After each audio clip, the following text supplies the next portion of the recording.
الحمد لله رب العالمين والعاقبة للمتقين وصلى الله وسلم وبارك على نبينا محمد وعلى آله وأصحابه أجمعين ومن تبعهم بإحسان إلى يوم الدين.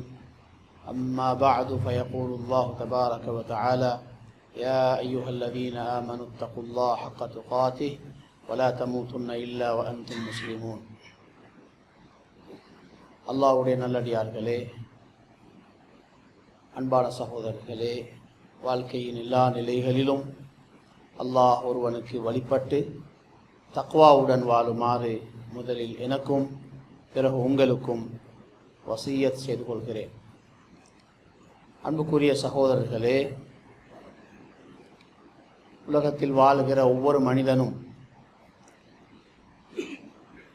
தனக்கொரு சந்தோஷமான வாழ்க்கை, கவலைகள் பிரச்சனை இல்லாத வாழ்க்கை அமைய வேண்டும் என்று ஆசைப்படுகிறான்.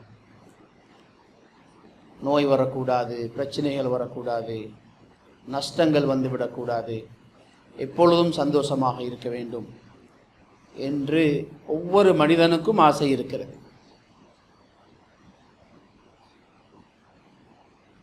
ஆனால் இந்த ஆசை உலகத்தில் ஒருவருக்கும் நிறைவேறுவதில்லை. உலகத்தில் வாழ்ந்துவிட்டு போன பல கோடி மனிதர்களுடைய வாழ்க்கையை நாம் எடுத்து பார்த்தால் ஒவ்வொருவரும் தன்னுடைய ஆசைகள் முழுமையாக நிறைவேறாமல், தன்னுடைய தேவைகள் அரைகுறையாக நிறைவேறிய நிலையில், தான் எதிர்பார்த்த ஒரு வாழ்க்கை தனக்கு கிடைக்காத நிலையில் இப்படித்தான் உலகத்தை விட்டு போயிருக்கிறார்கள். உலகத்தில் அல்லாஹ்வுடைய நேசத்தை பெற்ற மனிதர்கள் வாழ்ந்திருக்கிறார்கள், அல்லாஹ்வின் விரோதிகள் வாழ்ந்திருக்கிறார்கள். யாரை பார்த்தாலும் அவர்களுடைய உலகத்தின் முழுமையான தேவைகளோ ஆசைகளோ நிறைவேறவில்லை. மனிதர்கள் யாரை பார்த்தாலும் இப்பொழுதெல்லாம் எல்லோரும் தன்னுடைய பிரச்சனைகளை சொல்லிக் கொண்டிருப்பார்கள், கவலைகளை சொல்லிக் கொண்டிருக்கிறார்கள். என்னுடைய அந்த வேலை இந்த வேலை நிறைவேறவில்லை. யாரை பார்த்தாலும் ஏதோ ஒன்றை பற்றி அவர்கள் கவலைப்பட்டு கொண்டு, ஏதோ ஒன்றை பற்றி அவர்கள் நொந்து போய் இருக்கிற நிலையை பார்க்கிறோம். அன்பான சகோதரர்களே, தீனுல் இஸ்லாம் நம்முடைய எல்லா பிரச்சனைகளுக்கும் தீர்வு தரக்கூடிய மார்க்கம். ஒரு முஃமினை பொறுத்தவரையில் அவன் உலகத்தில் நிம்மதியாக வாழ வேண்டியவன். நிம்மதியாக வாழ்வதற்கான எல்லா அறிவையும் நம்பிக்கையையும் அல்லாஹு தாலா ஒரு முஃமினுக்கு கொடுத்திருக்கிறான். இஸ்லாம் நமக்கு வழிகாட்டுகிறது. நீங்கள் எதை பற்றி சிந்திக்க வேண்டும், எதை பற்றி கவலைப்படக்கூடாது, உங்களுடைய கவலை எதை பற்றி இருக்க வேண்டும், உங்களுடைய கவலைகளை போக்குவதற்கு என்ன வழி என்றெல்லாம் நம்முடைய எல்லா பிரச்சனைகளுக்கும் இஸ்லாம் மிக அழகாக வழிகாட்டி இருக்கிறதை பார்க்கிறோம். அன்பான சகோதரர்களே, அல்லாஹு தாலா இந்த உலகத்தை இயக்குகிற ஒரு ரகசியம் இருக்கிறது. இந்த உலகத்தில் நாம் வாழ்கிறோம். வாழ்கிற இந்த உலகத்துக்கு வந்த கோடிக்கணக்கான மனிதர்களில் ஒருவர் தான் நம்மில் ஒவ்வொருவரும். நம்முடைய விருப்பப்படி நாம் படைக்கப்படவில்லை, நம்முடைய விருப்பப்படி நாம் இங்கு வரவில்லை. நாம் வந்தது, நாம் வந்த இடம், நாம் வந்திருக்கக்கூடிய காலம் எல்லாமே அல்லாஹு தாலாவுடைய தீர்மானப்படி நடந்த விஷயங்கள். எதுவுமே நம்மிடத்தில் ஆலோசனை கேட்டு முடிவு செய்யப்பட்ட விடயங்கள் அல்ல. நாம் உலகத்தை விட்டு செல்வதும் நம்முடைய கையில் இல்லை. அல்லாஹு தாலா அவனுடைய எழுத்தில் வைத்திருக்கிறான். அந்த நாளில் நாம் உலகத்தை விட்டு போயாக வேண்டும். இதற்கு இடைப்பட்ட காலங்களில் நமக்கு நடக்கிற எதுவுமே நம்முடைய தீர்மானங்கள் அல்ல.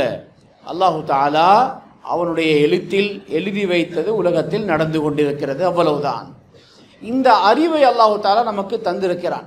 இந்த அறிவு இல்லாத மனிதர்கள், அல்லாஹு தாலாவுடைய இந்த திட்டங்கள் அவனுடைய நாட்டம்தான் இங்கே நடைபெறுகிறது என்ற அறிவு இல்லாதவர்கள் உலகத்தில் எப்பொழுதும் சந்தோஷமாக இருக்க முடியாது. அல்லாஹு தாலா ஈமானுடைய பாக்கியத்தினால் இந்த அறிவை நமக்கு தந்திருக்கிறான். இதை சரியாக புரிந்து கொண்டால் நாம் உலகத்தில் என்ன மாற்றங்கள் வந்தாலும், என்ன நிலைகள் வந்தாலும், லாபங்கள் நஷ்டங்கள், ஹயாத்து மௌத்து எது வந்தாலும் ஒரு முஃமின் திருப்தியாக இருப்பான், சந்தோஷமாக இருப்பான். ஏனென்றால் அவனுக்கு தெரியும் இது எதுவுமே என்னுடைய கையில் இல்லை. என்னுடைய ரப் அவன் படைத்த உலகத்தில் அவனுடைய படைப்பினங்களில் அவனுடைய விருப்பங்களை செயல்படுத்தி கொண்டிருக்கிறான். அதற்கு வழிபடுவதை தவிர வேறு எதுவுமே எனக்கு முடியாது. அவனுக்கு நான் வழிபட்டாக வேண்டும், அதை தவிர எனக்கு வேறு வழி இல்லை என்பதை ஒரு மூமின் புரிந்து வைத்திருப்பான். அவனுடைய வாழ்க்கையில் கவலை இருக்க மாட்டாது. அன்பான சகோதரர்களே, எப்பொழுதும் அந்த பக்குவத்தை நாம் உருவாக்கி கொள்ள வேண்டும். நபியுல்லாஹி ஸல்லல்லாஹு அலைஹி வஸல்லம் அவர்களுடைய வாழ்க்கையில் ஏதாவது நஷ்டங்கள் வந்துவிட்டால், ஏதாவது கவலைக்குரிய விஷயங்கள் வந்துவிட்டால் ஒரே ஒரு வார்த்தையில் அந்த பிரச்சனையை முடித்து விடுவார்கள். கத்தரல்லாஹு வமா ஷாஅ ஃபஅல். அல்லாஹு தாலாவுடைய நாட்டம் அது நிறைவேறி இருக்கிறது. அல்லாஹு தாலா எதை நாடி இருந்தானோ அதை அவன் செய்து முடித்து விட்டான். ஒவ்வொரு மனிதனுக்கும் வரக்கூடிய தனிப்பட்ட சமூக எந்த பிரச்சனையாக இருந்தாலும் இந்த ஒரு ஈமான் உறுதியாக இருக்குமாக இருந்தால் இந்த ஒரு வார்த்தையிலேயே நம்முடைய பிரச்சனைகள் முடிந்துவிடும். நமக்கு எவ்வளவு கஷ்டங்கள் நோய்கள் இருந்தாலும் இந்த ஒரு வார்த்தை நமக்கு ஆறுதல் தந்துவிடும். இது அல்லாஹ்வுடைய ஏற்பாடு. அல்லாஹு தாலா நாடியதை செய்து கொண்டிருக்கிறான். அப்படி என்றால் இதில் எனக்கு என்னுடைய முயற்சிக்கு எந்த விதமான தாக்கமும் எந்த விதமான பலனும் ஏற்படுத்த முடியாது. இந்த நம்பிக்கை மிக உறுதியாக இருக்க வேண்டும். பொறுமை என்பது இரண்டு வகையாக இருக்கிறது. ஒன்று சபர் என்று சொல்லுவோம், பொதுவான பொறுமை, எல்லோரும் சபர் செய்கிறார்கள். இரண்டாவது வகை இருக்கிறது சப்ருன் ஜமீல். குர்ஆனுடைய பிரயோகம் இது. குர்ஆன் பாவிக்கக்கூடிய வார்த்தை சப்ருன் ஜமீல். இதற்கு பொருள் சொல்வதாக இருந்தால் அழகிய பொறுமை என்ற அர்த்தம். அழகிய பொறுமை என்றால் என்ன? அஸ்ஸப்ருல்லதி லா ஷக்வா ஃபீ. ஒரு மனிதனுக்கு ஒரு பிரச்சனை வருகிறது, ஒரு கவலை வருகிறது, நோய் ஒன்று வருகிறது, அதை பற்றி யாரிடத்திலும் சொல்லாமல் ஒரு முறைப்படுகிற முறையில் யாரிடத்தில் சொல்வதற்கு தேவையில்லையோ அப்படிப்பட்டவர்களிடத்தில் அதை முறைப்பாடு செய்யாமல் நாவை கட்டுப்படுத்தி கொண்டு ஒருவர் பொறுமையாக இருக்கிறார். இந்த பொறுமையை தான் குர்ஆன் சப்ருன் ஜமீல் என்று சொல்கிறது. சில மனிதர்களுக்கு பிரச்சனைகள் கஷ்டங்கள் வந்துவிட்டால் முழு ஊருக்கும் சொல்லிவிடுவார்கள், எல்லோருக்கும் சொல்லுவார்கள். காண்கிற சந்திக்கிற எல்லோரிடத்திலையும் அதனுடைய முழு விவரத்தையும் சொல்லி முடிப்பார்கள். நான் இப்படி இருந்தேன், நான் நினைச்சு கூட பார்க்கல, எனக்கு இது வந்தது.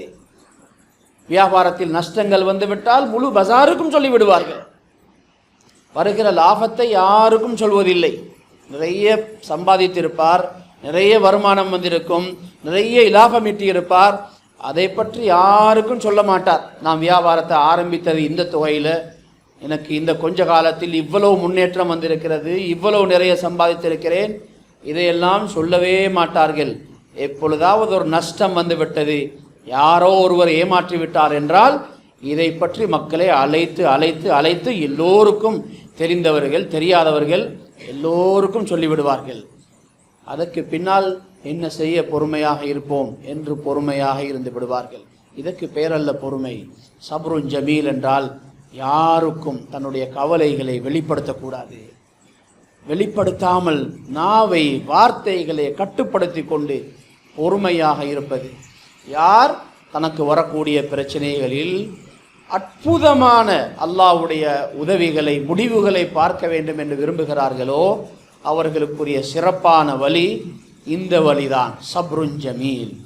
தன்னுடைய பிரச்சனைகளை யாரிடத்திலேயும் முறைப்பாடு செய்யாமல் பொறுமையாக இருந்து கொள்ள வேண்டும். உலமாக்கள் சொல்கிறார்கள், நோய்களை கூட யாரிடத்தில் தேவையில்லையோ அவர்களிடத்தில் விவரமாக சொல்ல வேண்டாம். சிலர் தனக்கு வந்த நோயை பூச்சியத்தில் இருந்து கடைசி வரைக்கும் அவ்வளவையும் சொல்லிவிடுவார்கள். அவருடைய நோய் உலகத்துக்கு தெரியும். தன்னுடைய பிரச்சனையை, தனக்கு வாழ்க்கையில் நெருக்கடி இருக்கிறதை உலகத்துக்கு சொல்கிறார்கள். குடும்பத்துக்கும் சொல்லக்கூடாது. தேவை யாருக்கு தேவை இல்லையோ அவர்களிடத்தில் விவரமாக சொல்ல வேண்டிய தேவை இல்லை. எந்த ஒரு முஃமின் பலசாலியாக இருக்க வேண்டும். தன்னை மக்கள் பரிதாபப்படுகிற நிலையை, தன் மீது மக்கள் பரிதாபப்படுகிற நிலையை அவன் தனக்கு ஏற்படுத்திக் கொள்ளக்கூடாது.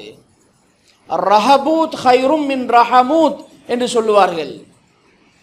உங்களை பார்த்து மக்களுக்கு கௌரவம் வரக்கூடிய நிலையில் நீங்கள் இருந்து கொள்வது, உங்களை பார்த்து பரிதாபம் வரக்கூடிய நிலையில் இருந்து கொள்வதை விடவும் சிறந்தது. உங்களை பார்த்து யாரும் பாவம், கஷ்டவாளி, இவருக்கு உதவி செய்யணும், இவர் இப்படி தான் அந்த காலத்திலிருந்தே இந்த குடும்பம் சோதனையில் தான் இருக்கிறாங்க, இப்படி உங்களை பார்த்து யாரும் பரிதாபப்படுகிற நிலையை வைத்துக் கொள்ளக்கூடாது. அதை விடவும் நீங்கள் ஒரு கௌரவமான நிலையில் இருப்பது அது சிறந்தது என்று சொல்கிறார்கள். சையதுனா யாக்கூப் அலைஹிஸ்ஸலாத்து வஸ்ஸலாம் அவர்களுக்கு 12 ஆண் குழந்தைகள். அவர்களில் சிறுவராக ஓடி திரிகிற பருவத்திலே இருந்த யூசுப் அழகானவர். அவர்களுடைய பாட்டி சாராவுக்கு இருந்த அலைஹிமுஸ்ஸலாம் அவர்களுக்கு இருந்த அந்த அழகை அல்லாஹு தாலா இந்த குழந்தைக்கு அப்படியே கொடுத்திருந்தான். சிறு வயதிலேயே அவருடைய அறிவின் அடையாளத்தை பார்க்கிறார்கள். இந்த பிள்ளைக்கு எதிர்காலத்தில் மிக பெரும் ஒரு நலவு நடக்க இருக்கிறது என்ற அடையாளங்கள் எல்லாம் தகப்பனுக்கு தெரிகிறது. அவர்கள் நேசித்தார்கள். அந்த குழந்தையை மற்ற எல்லோரை விடவும் நேசிக்கிறார்கள். இரவு காலங்களில் கூட மகன் தூங்கி இருப்பார். இவர்கள் அந்த பிள்ளையுடைய தூக்கத்தையும் குரட்டையையும் அப்படியே ரசித்து பார்த்து கொண்டிருப்பார். இரவு பகலாக அவருக்கு மன திருப்தி தந்த தன்னுடைய 2 மனைவிமார்களுடைய மரணத்துக்கு பின்னால் இந்த மகன் சிறுவராக இருக்கும் பொழுதே அவருடைய தாய் மரணித்து விடுகிறார். இந்த பரிதாப நிலையில் அவர்கள் இரவு பகலாக அந்த மகனை பார்த்துதான் தன்னுடைய கவலைகளை போக்கி கொண்டிருக்கிறார். அல்லாஹ்வுடைய ஏற்பாடு. மற்ற சகோதரர்கள் அவர்கள் சிறுவர்கள் அல்ல, அவர்கள் பெரியவர்கள். ஆனாலும் அவர்களுடைய உள்ளத்தில் இந்த சிறுவர் மீது பொறாமை வந்துவிட்டது. இவர் இருப்பது ஆபத்தானது, இவர் இருப்பதனால் தந்தையின் அன்பு நமக்கு கிடைக்காமல் போகிறது, இன்னும் போனால் இந்த அன்பே நமக்கு இல்லாமல் போய்விடும். ஆகவே இதை முடிவுக்கு கொண்டு வர வேண்டும் என்று ஒரு மிக பாரதூரமான முடிவை எடுத்து விட்டார்கள். ஏமாற்றி அவர்களை அந்த சிறுவரை அழைத்து கொண்டு போய் அவரை ஒரு பால் கிணற்றில் போட்டுவிட்டு பிறகு அவரை ஒரு வியாபாரத்து கூட்டத்துக்கு விற்பனை செய்துவிட்டு வந்து சொன்னார்கள், வாப்பா, உங்களுடைய மகன் யூசுஃபை நாங்கள் அழைத்து கொண்டு போனோம். நாம் நம்முடைய சாமான்களை வைக்கிற பாதுகாப்பான இடத்தில் அவரை வைத்துவிட்டு நாம் கொஞ்சம் அங்கே ஓடி திரிந்து விளையாடி கொண்டிருந்தோம். அவரை அங்கு வந்த ஒரு ஓநாய் தின்றுவிட்டது. இரத்தத்தை பூசி கொண்டு வந்து அவருடைய ஆடையை கையில் கொடுக்கிறார்கள். இதை எடுத்து பார்த்த, இந்த செய்தியை கேட்ட யாக்கூப் அலைஹிஸ்ஸலாம் அவர்களால் அதை தாங்கிக் கொள்ள முடியவில்லை. அந்த இரவு முழுமையாக அவர்கள் அழுதார்கள். சொன்னார்கள் மகன்மார்களை அழைத்து, அவர்களுக்கு உண்மையிலேயே இது இவர்கள் ஒரு பொய்யை சித்தரித்து சொல்கிறார்கள் என்பது அன்றே தெரிந்துவிட்டது. சில அடையாளங்களில் அவர்கள் அதை புரிந்து கொண்டார்கள்.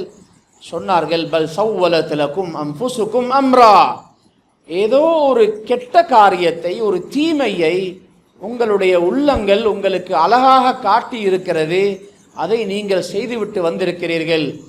ஃபஸப்ருன் ஜமீல், இப்பொழுது என்னுடைய நிலைப்பாடு என்ன என்றால், நான் இங்கே அழகிய பொறுமை செய்ய போகிறேன்.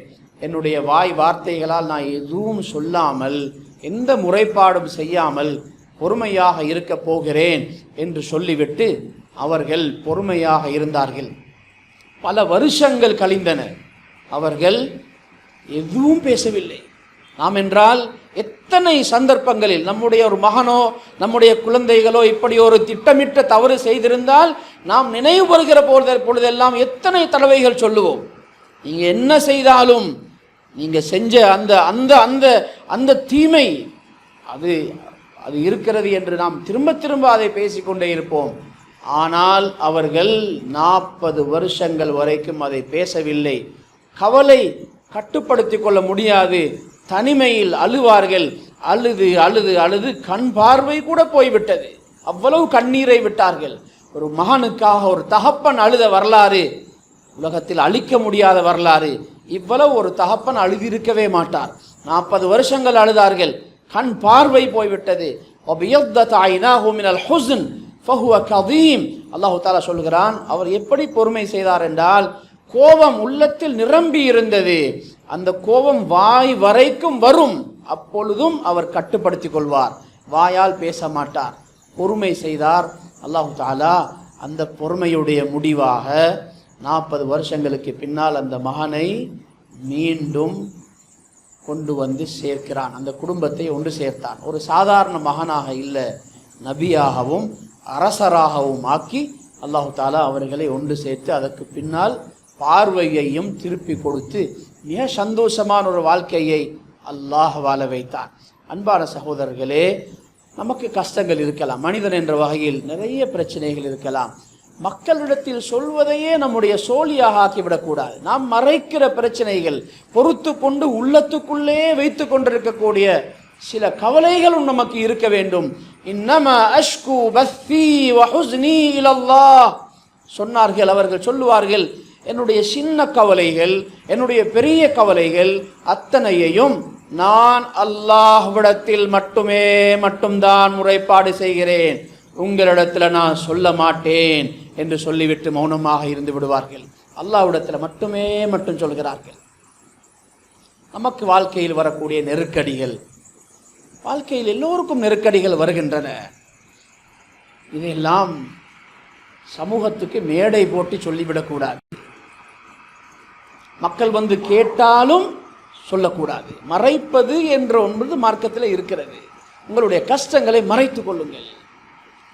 ரிஸ்குடைய மௌத்துடைய விஷயத்தில் துணிவு இருக்க வேண்டும்.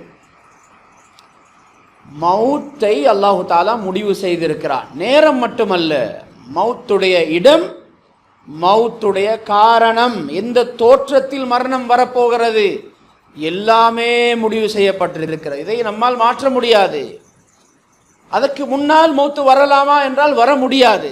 மௌத்துக்குரிய எவ்வளவு காரணங்கள் வந்தாலும் அவனுடைய நேரத்துக்கு முன்னால் மரணம் வர முடியாது. ஆகவே ஒரு முஃமினுக்கு தன்னுடைய மரணத்துடைய விஷயத்தில் துணிவு இருக்க வேண்டும். சிலர் மரணத்துக்கு பயந்து பயணங்கள் கூட செய்ய மாட்டார்கள். வானம் மௌத்து வரலாம், பிரச்சனை வந்துடலாம், அந்த பயம் நமக்கு அவசியம் இல்லை. மரணத்தில் துணிவு இருக்க வேண்டும். நமக்கு வர வேண்டிய ரிஸ்குடைய விஷயத்தில் நமக்கு ரோஷம் இருக்க வேண்டும். என்னுடைய ரிஸ்கை அல்லாஹு தாலா முடிவு செய்து வைத்திருக்கிறான். லா யகுலுஹு அஹத், அதை வேறு யாரும் எடுத்து விட முடியாது. எனக்கு வர வேண்டியது எனக்கு வந்தே ஆகும். மா அஸாபக் லம் யகுன் லியுக்திஅக், உங்களுக்கு எது வர வேண்டி இருக்கிறதோ அது உங்களை விட்டு தவறி வேறு யாருக்கும் போக மாட்டாது. வமா அக்தஅக் லம் யகுன் லியுஸீபக், உங்களுக்கு எது வரக்கூடாது என்று இருக்கிறதோ அது உங்களுக்கு எவ்வளவு முயற்சி செய்தாலும் அது உங்களுக்கு வந்து சேர மாட்டாது. ரிஸ்குடைய விஷயத்தில் ரோஷம் இருக்க வேண்டும். அல்லாஹ் முடிவு செய்திருக்கிறான், அவனே எனக்கு கொண்டு வந்து சேர்த்து விடுவான். அதற்காக என்னை இழிவுபடுத்திக் கொள்வதற்கு நான் தயாரில்லை. பணத்துக்காக, சொகுசுக்காக, தேவைகளை நிறைவேற்றிக் கொள்வதற்காக மனிதர்களுக்கு முன்னால் நான் என்னை இழிவுபடுத்திக் கொள்ள மாட்டேன். வியாபாரமா, கண்ணியமான வியாபாரம். என்னை இழிவுபடுத்தி எனக்கு இலாபம் தேவையில்லை. என்னை இழிவுபடுத்தி எனக்கு ஒரு வீடு தேவையில்லை. என்னுடைய கண்ணியத்தை இழந்து எனக்கு உலகத்தில் எதுவும் தேவையில்லை. கண்ணியத்தை பாதுகாத்துக் கொள்ள வேண்டும். லா யம்பகி லி முஸ்லிமின் அன் யுதில்ல நஃப்ஸா, எந்த ஒரு முஸ்லிமும் தன்னை இழிவுபடுத்திக் கொள்வது கூடாது. மார்க்கம் அதை தடை செய்திருக்கிறது. இன் ஐஷ்து ஃபலஸ்து அஅதிமு கூதா வ இன் மித்து ஃபலஸ்து அஅதிமு கப்ரா, எனக்கு வாழ்க்கை இருக்குமாக இருந்தால் என்னுடைய சாப்பாடு இல்லாமல் போக மாட்டாது. வாழ்க்கையின் கடைசி வினாடி வரைக்கும் நாம் எதையெல்லாம் சாப்பிட போகிறோம், குடிக்க போகிறோம், அனுபவிக்க போகிறோம், எல்லாவற்றையும் அல்லாஹ் எழுதி முடித்திருக்கிறான். அது நம்மை விட்டு தவறி வேறு யாருக்கும் போக மாட்டாது. அது நமக்கு தான் வரும். நான் மரணித்து விட்டால் எனக்கு ஒரு கபரு இல்லாமல் போக மாட்டாது. ஏழைகள் மரணிக்கிறார்கள், அவர்களுக்கு எந்த வசதியும் இல்லை. ஆனாலும் ஒரு சில மணி நேரங்களுக்குள் அவர்களுக்கு கபர் அமைந்து விடுகிறது. லட்சக்கணக்கில் கபர்களுக்கு செலவழிக்க வேண்டிய நாடுகளில் கூட மனிதர்கள் எதுவுமே இல்லாமல் மரணிக்கிறார்கள். எப்படியோ அவர்களுக்கு கபர் அமைந்து விடுகிறது. வைதாமா கனிஅத்து பில் கூத்தி உம்ரி ஃபலிமாதா அஸூரு ஸைதன் வ அம்ரா.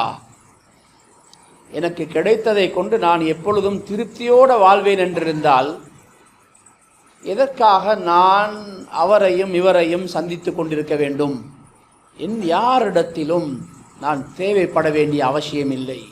கண்ணியமா மனிதன் தன்னுடைய பிரச்சனைகளை கஷ்டங்களை மக்களிடத்தில் சொல்லும் பொழுது மக்கள் ஏதோ தெரிந்து கொள்வதற்காக வேண்டி காது கொடுப்பார்கள். ஆனால் தெரிந்து கொண்டதற்கு பின்னால் இந்த மனிதரை பற்றிய இழிவு அவர்களுடைய உள்ளத்திலே உருவாகிவிடும். சொல்லக்கூடாது.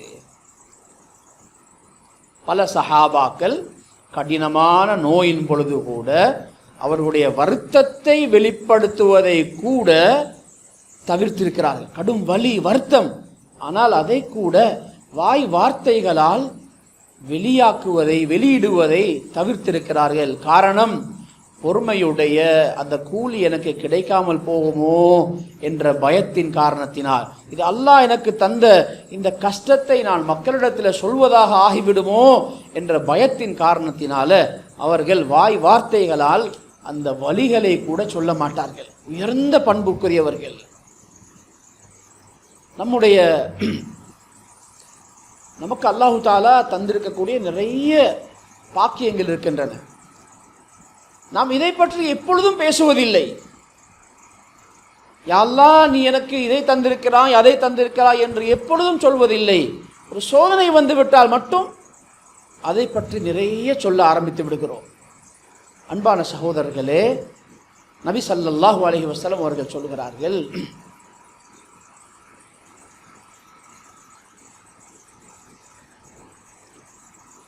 உங்களில் யாராவது ஒருவர் தன்னை விட செல்வத்தில், உடல் அழகில், ஆரோக்கியத்தில் சிறப்பான ஒருவரை பார்த்தால், இது ஒரு நோய், நபி அவர்கள் மருந்து சொல்கிறார்கள். இப்படி சிறப்பான ஒருவரை நீங்கள் பார்த்தால், ஃபல் யன்துர் இலா மன் ஹுவ அஸ்ஃபலு மின்கும், ஃபல் யன்துர் இலா மன் ஹுவ அஸ்ஃபலு மின்ஹு, ஃபல் யன்துர் இலா மன் ஹுவ தூனஹு. அவரை விட தரத்தில், அழகில், செல்வத்தில் குறைந்தவர்களை பாருங்கள். இது மருந்து. நாம் எப்பொழுதும் மற்றவர்களை பார்க்கிறோம். அல்லாஹு தாலா நம்ம ஒவ்வொருவரையும் ஒரு சிறப்பான நிலையில் வைத்திருப்பான். அழகான குடும்பம் இருக்கும், அழகான மனைவி, நல்ல குழந்தைகள், ஆரோக்கியமான குழந்தைகள். நாம் அதை அனுபவித்துக் கொண்டிருக்கிறோம். ஆனால் நம்முடைய கண்கள் எப்பொழுதும் இன்னொரு குடும்பத்திலே இருக்கும். அவர்கள் எவ்வளவு சிறப்பாக இருக்கிறார்கள், அவர்கள் எவ்வளவு வசதியாக இருக்கிறார்கள், அந்த சந்தோஷம் எனக்கு இல்லையே என்ற நாமே அந்த நோயை ஏற்படுத்தி நம்மை கவலைக்குள் போட்டுக் கொள்கிறோம். நமக்கு ஒரு சிறந்த வீடு இருக்கும், அதில் சந்தோஷம் இருக்கும், எல்லாமே இருக்கும். ஆனால் நாம் அதில் வாழ்ந்து கொண்டு கண்களை வைத்திருப்போம் இன்னொருவருடைய வீட்டில். அந்த வீடு எப்படி இருக்கிறது? இதை விட வசதியாக இருக்கிறது. நபி ஸல்லல்லாஹு அலைஹி வஸல்லம் இந்த நோய்க்கு மருந்து சொல்கிறார்கள், உங்களை விட தாழ்ந்தவர்களை பாருங்கள். வாழ்க்கையில் சில கட்டங்கள் இருக்க வேண்டும். நம்முடைய வாழ்க்கையெல்லாம் வீடு தொழில், வீடு தொழில், வீடு தொழில் என்று அமைந்து விட்டது. இப்படி இல்லை. வாழ்க்கையில் சில சந்தர்ப்பங்கள் இருக்க வேண்டும். நம்முடைய ஊர்களில் நமக்கு தெரிந்தவர்களில் தெரியாதவர்கள் இருக்கக்கூடிய நோயாளிகளை நாம் போய் பார்க்க வேண்டும். பலகீனமான மனிதர்கள் இருக்கிறார்கள், அவர்களுடன் சேர்ந்திருந்து அவர்கள் எல்லாம் எப்படி வாழ்கிறார்கள் என்பதை பார்க்க வேண்டும். அப்பொழுதுதான் அல்லாஹு தாலா நமக்கு எவ்வளவு அருள் செய்திருக்கிறான் என்பதை நம்மால் புரிந்து கொள்ள முடியும். எத்தனை லட்சம் மனிதர்களை விட அல்லாஹு தாலா எங்களுக்கு அறிவையும், அழகையும், ஆரோக்கியத்தையும், செல்வத்தையும், பாக்கியங்களையும் தந்திருக்கிறான் என்பதை புரிந்து கொள்ள வேண்டும். நம்முடைய பார்வைகள் எல்லாம் இப்பொழுது நம்முடைய எல்லையையும் தாண்டி போய்விட்டது. நாம் வாழ்கிறது இந்த மஹல்லாவில். நம்முடைய பார்வையெல்லாம் அரபி நாட்டு ஷேக்குகள் எப்படி வாழ்கிறார்கள், அவர்களுடைய வாழ்க்கையை பார்க்கிறோம். நம்முடைய ஆசை அப்படிப்பட்ட ஒரு வாழ்க்கை என்றால் நாம் உலகத்தில் நிம்மதியாக வாழ மாட்டோம். நாம் எதை பார்ப்பது என்பதற்கு ஒரு அளவு இருக்க வேண்டும். நாம் எதை பேசுவது என்பதற்கு ஒரு அளவு இருக்க வேண்டும். அன்பான சகோதரர்களே, உங்களை விட தாழ்ந்தவர்களை பாருங்கள், அவர்களுடைய வாழ்க்கையை பாருங்கள், அவர்கள் படுகிற கஷ்டங்களை பாருங்கள், அவர்களுடைய நோய்களை கேட்டு பாருங்கள். இவ்வாறு செய்யும் பொழுது அல்லாஹ் உங்களுக்கு செய்திருக்கக்கூடிய அருள்களை பற்றி உங்களுக்கு ஒரு நாளும் தாழ்வான எண்ணம் வரமாட்டாது. இப்பொழுது உங்களுக்குள் நன்றி வரும். அன்பான சகோதரர்களே, பிரச்சனைகள் இல்லாத எவரும் இல்லை. நாம் நினைக்கிற அளவுக்கு யாரும் உலகத்தில் நிம்மதியாக வாழவில்லை. அல்லாஹு தாலா சில விஷயங்களை சில மனிதர்களுக்கு கொடுக்காமல் இருப்பது அவர்களுடைய நலவுக்காக. சிலருக்கு அல்லாஹ் சில நோய்களை கொடுத்திருப்பது அவர்களுடைய நலவுக்காக. அது நமக்கு இப்பொழுது தெரியாது.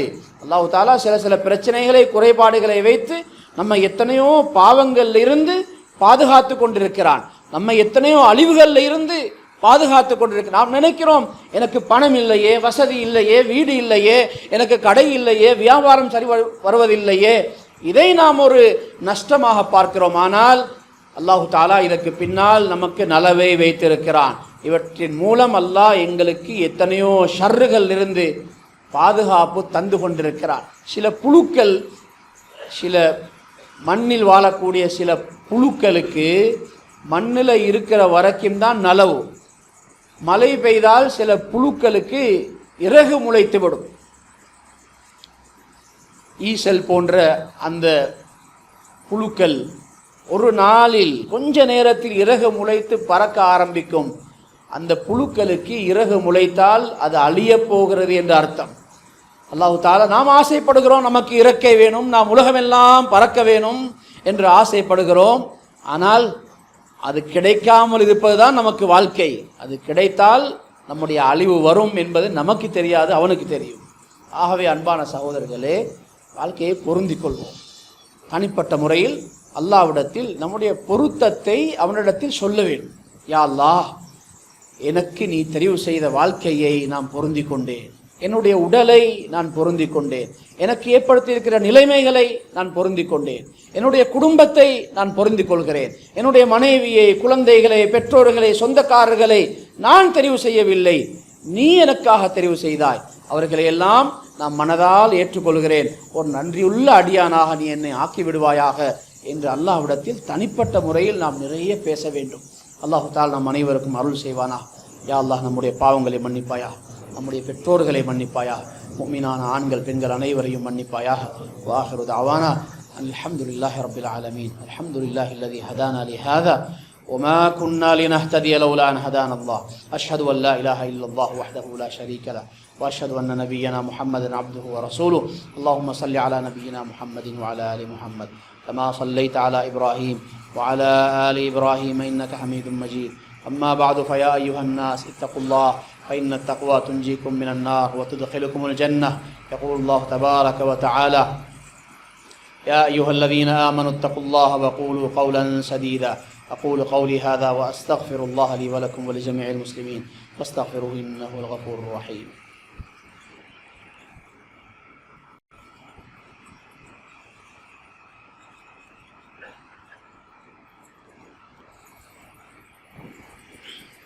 الحمد لله رب العالمين والعاقبة للمتقين، وصلى الله وسلم وبارك على نبينا محمد وعلى آله وأصحابه أجمعين ومن تبعهم بإحسان إلى يوم الدين. أما بعد، فيا أيها الناس اتقوا الله حق تقاته ولا تموتن إلا وأنتم مسلمون، واعتصموا بحبل الله جميعا ولا تفرقوا، وعليكم بكثرة الصلاة والسلام على سيد البشر. يقول الله تبارك وتعالى: إن الله وملائكته يصلون على النبي يا أيها الذين آمنوا صلوا عليه وسلموا تسليما. اللهم صل على نبينا محمد وعلى آل محمد كما صليت على إبراهيم وعلى آل إبراهيم إنك حميد مجيد. وفي الحديث عن رسول الله صلى الله عليه وسلم: أرحم أمتي بأمتي أبو بكر، وأشدهم في دين الله عمر، وأصدقهم حياء عثمان، وأقضاهم علي رضي الله عنهم ورضوا عنه. اللهم اغفر للمؤمنين والمؤمنات والمسلمين والمسلمات الأحياء منهم والأموات. اللهم أعز الإسلام والمسلمين وأذل الشرك والمشركين ودمر أعداء الدين. اللهم انصر المستضعفين في كل مكان، خصوصا في غزة يا أرحم الراحمين. ربنا اغفر لنا ولإخواننا الذين سبقونا بالإيمان ولا تجعل في قلوبنا غلا للذين آمنوا ربنا إنك رؤوف رحيم. إن الله يأمر بالعدل والإحسان وإيتاء ذي القربى وينهى عن الفحشاء والمنكر والبغي يعظكم لعلكم تذكرون. اذكروا الله يذكركم ولذكر الله أكبر.